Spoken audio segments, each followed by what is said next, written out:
مساء الخير، ازيكم حبايبي؟ عاملين ايه؟ يا رب تكونوا بخير. النهارده هنعمل البيتزا السايله. تبقى جميله. معانا دقيق، معانا ميه، معانا زيت، معانا خل، معانا ذره سكر، ذره ملح، زعتر، معانا كيس خميره. هنحط الميه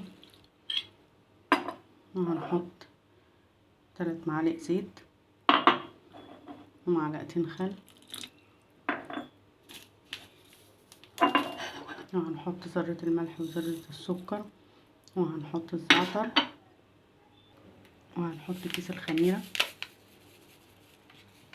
ونقلبهم كويس.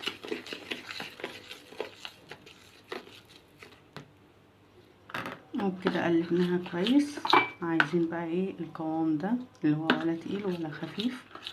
هنقعدها بقى كده، خلاص هنسيبها بقى كده 10 دقايق. وبعد ال10 دقايق هنجيب طاسة او نجيب صينية ونحطها على النار، وهنحط الخليط بتاعنا ونوطي النار جدا. هنحط الصلصة بتاعتنا. عملنا دي الصلصة، حطينا كاتشب وحطينا صلصة، حطينا زعتر، وكمان حطينا شوية فلفل اسمر، وهنقلبها كده كويس في كل الصينية. حطيناها كده. هنحط بقى، انا هعملها بالسجق.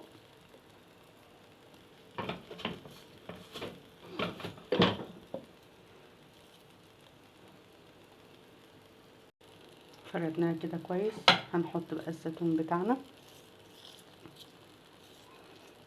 البيتزا السايلة ديت بتكون الصراحة تحفة جدا.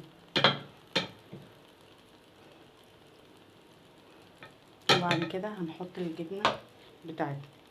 جبنة بقى موتزاريلا، جبنة موتزاريلا على جبنة رومي وشيدر، يعني ميكسات جبن. وبكده خلاص حطينا كل حاجة. هنسيبها بقى على النار ونغطي عليها ونشوفها بعد ما تستوي.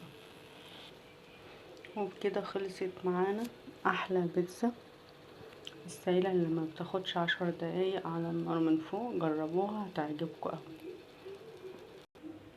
طلعناها اهيت تحفة وهشة وجميلة وطرية. جربوها قوي هتعجبكم. بالهنا والشفا. متنسوش الاشتراك في القناة. شكرا.